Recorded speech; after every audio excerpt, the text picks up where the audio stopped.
പൊന്നാനി നിയോജകമണ്ഡലം ഇടതുമുന്നണി സ്ഥാനാർത്ഥി അഡ്വക്കേറ്റ് എം കെ സക്കീർ സ്ഥാനാർത്ഥി പ്രഖ്യാപനം വന്നതിന് ശേഷം ആദ്യമായി പൊന്നാനിക്കാർക്ക് മുമ്പിൽ മനസ്സ് തുറക്കുന്നു. സ്വാഗതം. തീർച്ചയായിട്ടും പൊന്നാനിക്കാരനായതുകൊണ്ട് പൊന്നാനിക്കാർ മുമ്പിൽ മനസ്സ് തുറക്കുന്നു. തെരഞ്ഞെടുപ്പ് എന്ന് പറഞ്ഞ ജനാധിപത്യ പ്രക്രിയയിലെ വളരെ മൂല്യബോധത്തോടെയുള്ള പോരാട്ടമാണ്. അതിനകത്ത് എല്ലാവർക്കും വേണ്ടി പ്രാതിനിധ്യ സ്വഭാവത്തിൽ ഒരാൾ നിയമസഭയിലേക്ക് തിരഞ്ഞെടുക്കപ്പെടുന്നു എന്നുള്ള പൊന്നാനിയുടെ ജനാധിപത്യ പോരാട്ടത്തിൻ്റെ സംഗ്രഹം അത് ഉൾക്കൊള്ളുന്നു. അങ്ങനെ ഇടതുപക്ഷ ജനാധിപത്യ മുന്നണിയുടെ സമിതി സ്ഥാനാർത്ഥിയായി പ്രഖ്യാപിക്കുകയും അതിനെ തുടർന്നുള്ള തെരഞ്ഞെടുപ്പ് നടപടിക്രമങ്ങളിലേക്ക് ഇറങ്ങാനും തീരുമാനിച്ചിരിക്കുകയാണ്. സന്തോഷം തന്നെയാണ്. പൊന്നാനി അങ്ങനെ കാത്തിരിക്കുന്ന ഒരു പൊന്നാനിക്കാരനെ നൽകി നമുക്ക് ഇത് ഇറങ്ങാൻ തയ്യാറാണ്. ഇതിൽ PSC അംഗം, അതിനുശേഷം PSC ചെയർമാൻ, തുടർന്ന് വഖഫ് ബോർഡിൻ്റെ താൽക്കാലിക സമയത്തെ ചെയർമാൻ, അതിനുശേഷം വീണ്ടും ചെയർമാൻ പദവിയിൽ. CPM അത്ര ഇഷ്ടമാണോ, അല്ലെങ്കിൽ CPM അത്ര വിശ്വാസമാണോ താങ്കളെ? CPM എന്നുള്ളതല്ല, ഗവൺമെൻറ്റിൻ്റെ സമാജോധം, അതായത് ഇടതുപക്ഷ ഗവൺമെൻറ് എന്നത് സംബന്ധിച്ച് പരിശോധിക്കപ്പെടുകയാണെങ്കിൽ ഞാൻ ബേസിക്കലി ഒരു സീനിയർ അഭിഭാഷകനായി ജോലി ചെയ്യുന്ന ഒരാളാണ്. അങ്ങനെ ജോലി ചെയ്യുമ്പോൾ PSCയിലെ മെമ്പറായി ആദ്യം നിയോഗിക്കപ്പെടാൻ തീരുമാനിക്കപ്പെടുകയും അത് എൻ്റെ അന്നത്തെ പ്രൊഫഷണൽ ഒരു കാലഘട്ടത്തിന് അതിന് തടസ്സം ഉണ്ടാകും എന്നത് അറിഞ്ഞുകൊണ്ട് തന്നെ ഏൽപ്പിച്ച ദൗത്യം ഏറ്റെടുത്തതാണ്. അന്ന് PSC മെമ്പറായി തുടർന്നപ്പോൾ മെമ്പറായിട്ടുള്ള കാലഘട്ടത്തിൽ ഏറ്റവും നന്നായി കാര്യങ്ങൾ ചെയ്യാനുള്ള ഒരു സാധ്യമായി. അന്ന് PSC മെമ്പർമാരുടെ ഇടയിൽ നിന്ന് ചെയർമാനായി തിരഞ്ഞെടുക്കപ്പെടുന്നു.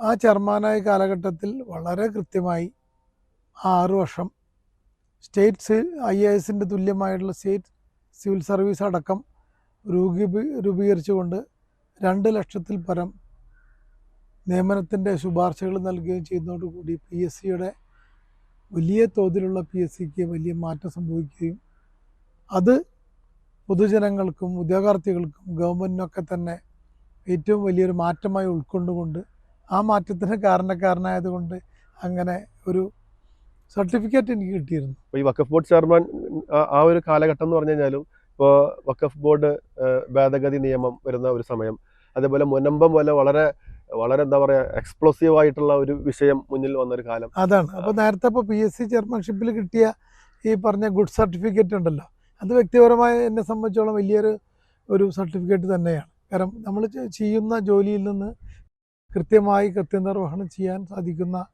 ഒരു രീതി നമ്മളെ സംബന്ധിച്ചിടത്തോളം ഏറ്റവും വലിയ ഒരു അംഗീകാരം തന്നെയാണ്. ആ അംഗീകാരത്തിനെ തുടർന്ന് സ്വാഭാവികമായും ഞാൻ ഏറ്റെടുക്കേണ്ട എനിക്ക് സാധ്യമാകുന്ന മറ്റു മേഖലകൾ ഇതിലും ഉണ്ടെങ്കിൽ അത് ഞാനല്ല കണ്ടെത്തുന്നത്, സ്വാഭാവികമായും ഗവൺമെൻറ് അത് കണ്ടെത്തി അങ്ങനെ താൽക്കാലികമായി പ്രവർത്തിക്കണമെന്ന് പറഞ്ഞപ്പോൾ ആ താൽക്കാലികമായുള്ള ചുമതലയിൽ താങ്കൾ പറഞ്ഞതുപോലെ പ്രവർത്തിക്കുന്ന സമയത്തും ഈ മുനമ്പവും ഭേദഗതിയും എല്ലാം ഒരേ സമയത്ത് അതൊരു ഹോൾസെയിലായിട്ട് വഖഫ് സിസ്റ്റത്തിനെ തന്നെ ബാധിക്കുന്ന രൂപത്തിലേക്ക് വന്നെത്തുകയുണ്ടായിട്ടുണ്ട്.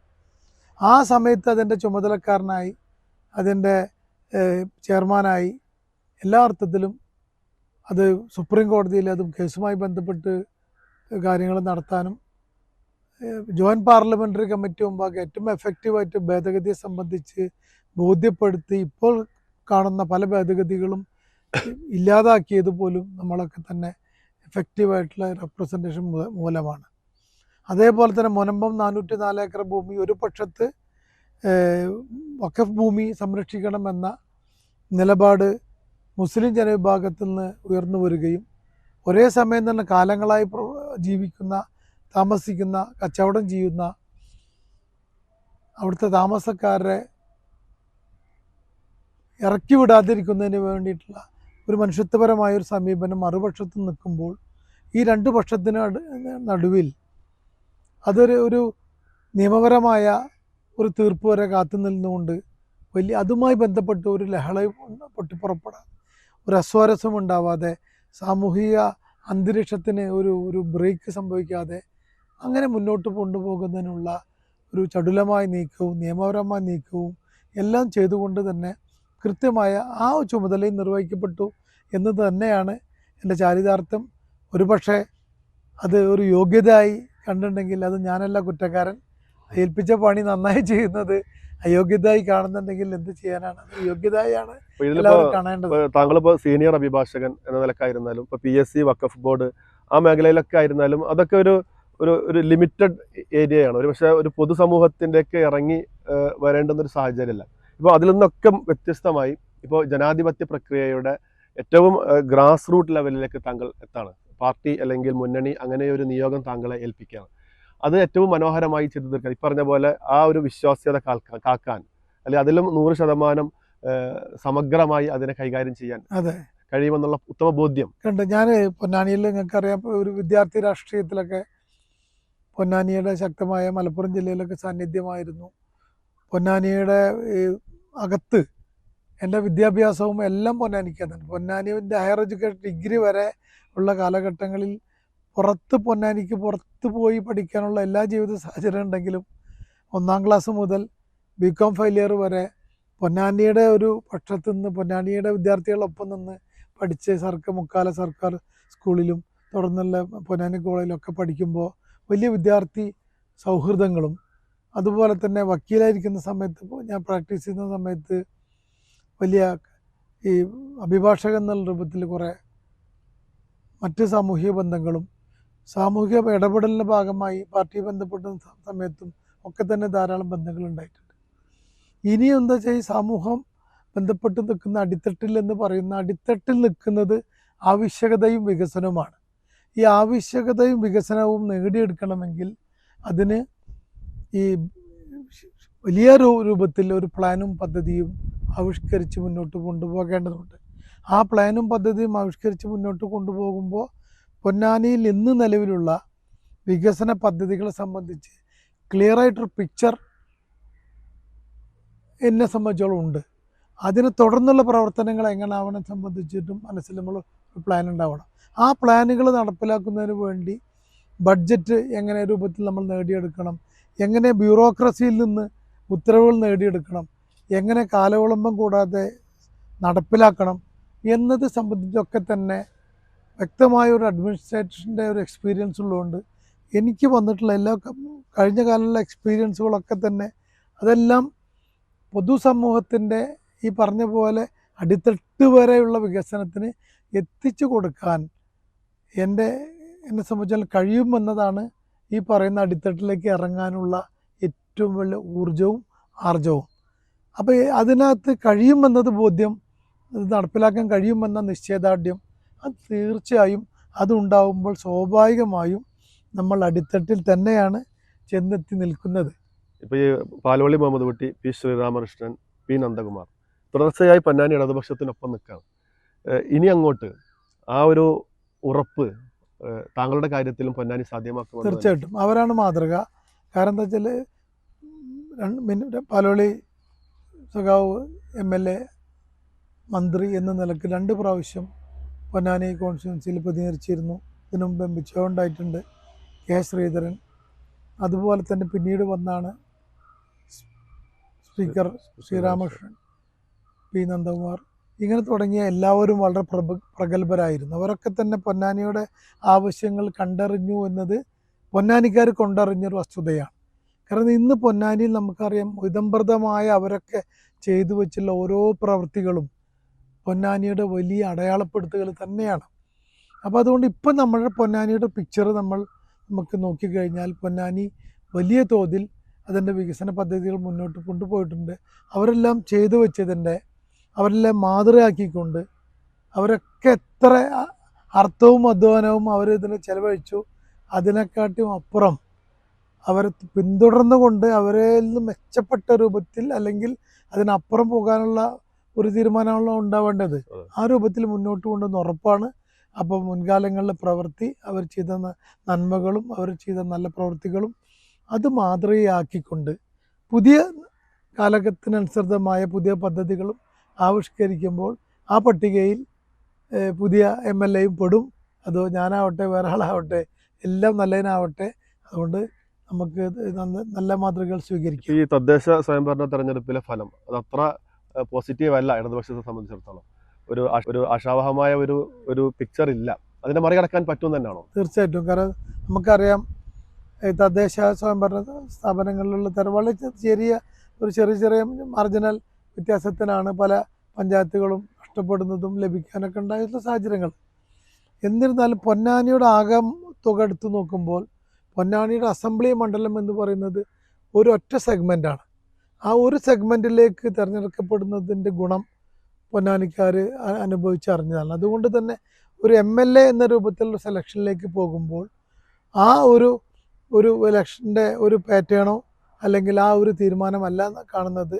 പൊന്നാനിക്കകത്തുള്ള ഒരു MLA എന്നുള്ള നിലക്ക് ചെയ്തിട്ടുള്ള പ്രവർത്തനങ്ങളും MLA നിലക്ക് ചെയ്യാനുള്ള പ്രവർത്തനങ്ങളും തന്നെയാണ് പരിശോധിക്കപ്പെടുന്നത്. അതുകൊണ്ട് ഒരിക്കലും നമ്മൾ കഴിഞ്ഞ ഒരു തെരഞ്ഞെടുപ്പിൻ്റെ ഒരു ഗ്രാഫ് അല്ല ഇതിനകത്ത് സംഭവിക്കുന്നത്. അപ്പോൾ താങ്കളുടെ പേര് ഈ പൊന്നാനിയുടെ സ്ഥാനാർത്ഥിത്വവുമായി വന്ന ഘട്ടത്തിൽ എല്ലാ പദവിയും കൂടി ഒരാൾക്ക് എന്ന തരത്തിലുള്ള വിമർശനങ്ങൾ ഉണ്ടാകുന്നു എന്ന നിലക്കുള്ള വാർത്ത ചില മാധ്യമങ്ങളിലും പ്രത്യക്ഷപ്പെട്ടിരുന്നു. അതിനെ താങ്കൾ എങ്ങനെ നോക്കിക്കാണുന്നു? ഞാൻ നേരത്തെ പറഞ്ഞു, നമ്മൾ ഈ ഓരോ കാര്യങ്ങളിലേക്കും ഓരോ പരിഗണനകൾ വരുമ്പോൾ അതിനകത്ത് മുൻകാല പരിചയങ്ങൾ എപ്പോഴും പരിഗണിക്കപ്പെടുന്നുണ്ട്. ഇപ്പോൾ കേരളത്തിൽ തന്നെ നമുക്കറിയാം ഒരുപാട് ഈ ചില മേഖലകളിൽ ശോഭിച്ച ആൾക്കാരൊക്കെ തന്നെ പരിഗണിക്കപ്പെടുമ്പോൾ അവരെത്ര പ്രാവശ്യം ഏതെല്ലാം സീറ്റിൽ ഇരുന്നു എന്നതല്ല പ്രശ്നം, എന്തെല്ലാം നന്നായി അവരെ ഭരണകാര്യങ്ങൾ അല്ലെങ്കിൽ ഒരു ഏൽപ്പിച്ച ചുമതല നിർവഹിക്കാൻ പറ്റി എന്നതാണ് ചോദ്യം.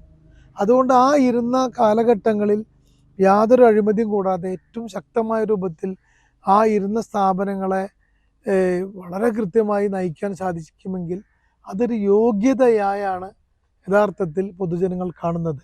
ആ പൊതുജനങ്ങളുടെ ആ കാഴ്ചപ്പാട് അങ്ങനെ തന്നെ നിലനിൽക്കുന്നു. ആ കാഴ്ചപ്പാടിലേക്ക് ഒരു വികലമായ രൂപത്തിൽ ഒരു ന്യൂസ് ഈ പദവികളുടെ എണ്ണം പറഞ്ഞാൽ ഒരിക്കലും അത് പൊതുജനം സ്വീകരിക്കില്ല എന്നുള്ള ഉറപ്പാണ്. ഓരോ വ്യക്തിയും ചിന്തിക്കുന്നത് പദവികളുടെ എണ്ണോ പദവികളുടെ മഹാത്മ്യമോ അല്ല, മറിച്ച് ആ പദവികളിൽ ഉണ്ടായിട്ടുള്ള പ്രവർത്തന മികവ്, അതിൻ്റെ ഭരണ മികവ്, അതിൽ നിന്ന് ഉൾക്കൊണ്ടിട്ടുള്ള ഒരു കഴിവിനെ അത് പൊന്നാനിയുടെ MLAയുടെ ഒരു ക്വാളിഫിക്കേഷനിൽ കൊണ്ടുവരാൻ പറ്റുമെന്നുള്ള ഒറ്റ ചോദ്യത്തിനാണ് മറുപടി നൽകേണ്ടത്. അത് ഞാൻ പൊതുജനങ്ങൾക്ക് വിട്ടുതരുന്നു. അത് യോഗ്യതയായാണ് ഇപ്പോൾ എല്ലാവരും മനസ്സിലാക്കുന്നത്.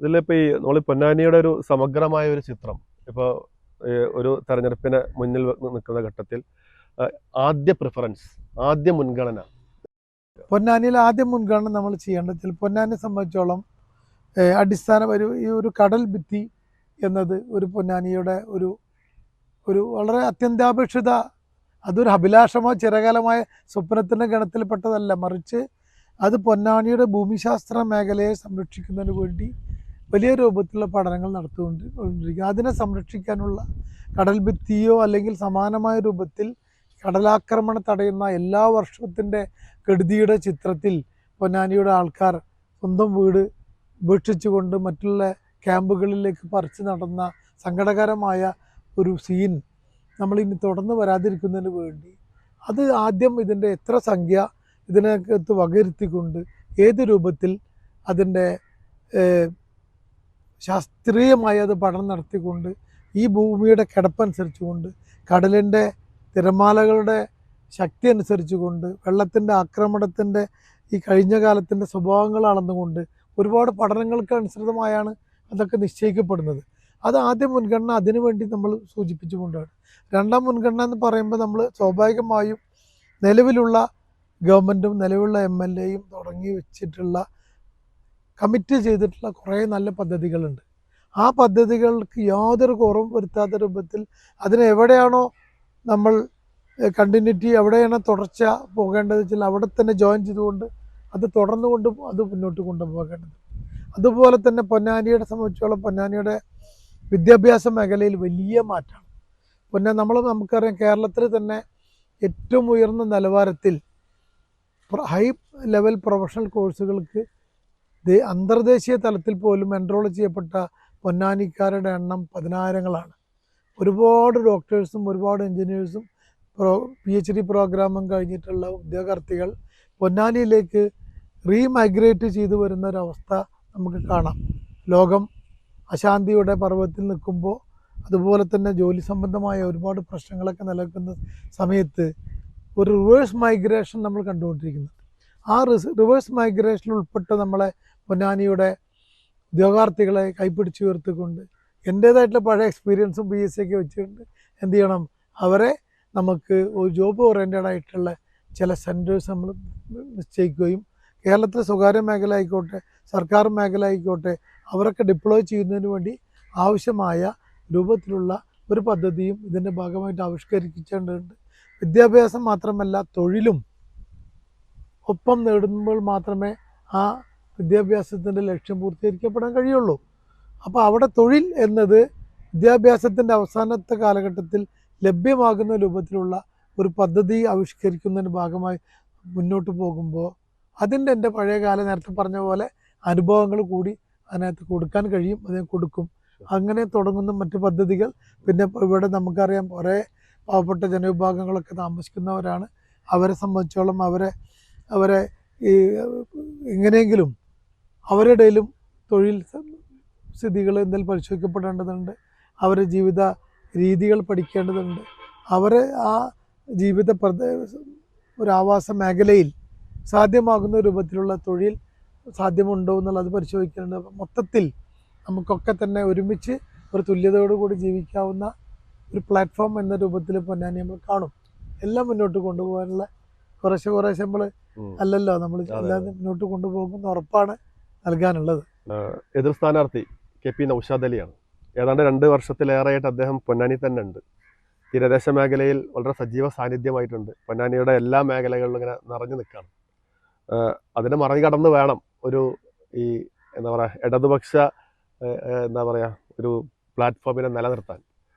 എതിർ സ്ഥാനാർത്ഥി ഏതെങ്കിലും തരത്തിലുള്ള ഭീഷണി? എതിർ സ്ഥാനാർത്ഥി എന്നത് നമുക്കറിയാം ആരോഗ്യപരമായ ഒരു തെരഞ്ഞെടുപ്പായിരിക്കണം നമ്മളെ അസംബ്ലി തെരഞ്ഞെടുപ്പ്. അതുകൊണ്ട് നമ്മൾ എതിർ സ്ഥാനാർത്ഥിക്ക് സംബന്ധിച്ചും അവരുടെ പ്രവർത്തന മേഖല ഒക്കെ ഏത് രൂപത്തിൽ അവർക്ക് ഓപ്ഷൻ ഉണ്ട്, മുന്നോട്ട് പോകാം. നമ്മളൊരു സംബന്ധിച്ചോളം 2 വർഷമാണെങ്കിലും 3 വർഷമാണെങ്കിലും അല്ലെങ്കിൽ 2 ദിവസം 1 മാസമാണെങ്കിലും ആ കാലഘട്ടം ഒന്നും നമുക്ക് ഈ തെരഞ്ഞെടുപ്പിൽ അത്ര പ്രസക്തമല്ല. കാരണം എന്നെപ്പോലെ ആയിരക്കണക്കിന് പ്രവർത്തകരാണ് പൊന്നാനിയുടെ ഓരോ പ്രദേശത്തും പ്രവർത്തിച്ചുകൊണ്ടിരിക്കുന്നത്. അതൊക്കെ ഞാനാണ്, അല്ലെങ്കിൽ ഞാനൊക്കെ അവരാണ്. അതുകൊണ്ട് തന്നെ ഒരു വ്യക്തി എന്ന രൂപത്തിൽ ഒരുപാട് സമയം നേരത്തെ ഇറങ്ങിയിട്ടില്ല എന്നത് ഇടതുപക്ഷത്തെ സംബന്ധിച്ചോളം ഒരു കുറ്റമല്ല. ഇടതുപക്ഷത്തിൻ്റെ പ്രവർത്തകർ ഓരോരുത്തരും നേരത്തെ ഇറങ്ങിക്കഴിഞ്ഞു. ആ ഇറങ്ങിയ ആ ഒരു പന്താവിലേക്ക് ഒരു വെളിച്ചത്തിലേക്ക് ഞാനൊരു ചൂട്ടുമായി പോകേണ്ട ആവശ്യമില്ല. ഓൾറെഡി അവർ പകർത്തിയ ആ വെളിച്ചം അവിടെ നിലനിൽക്കുന്നുണ്ട്. ആ വെളിച്ചത്തിൻ്റെ ഭാഗമായി ഞാൻ നിന്നാൽ മതി. അതുകൊണ്ട് നേരത്തെ ഒരു സ്ഥാനാർത്ഥി ഇറങ്ങിയത് കൊണ്ട് മുന്നേറുന്നു എന്നതൊരു ചോദ്യമോ അതൊരു ഭീഷണിയോ അല്ല.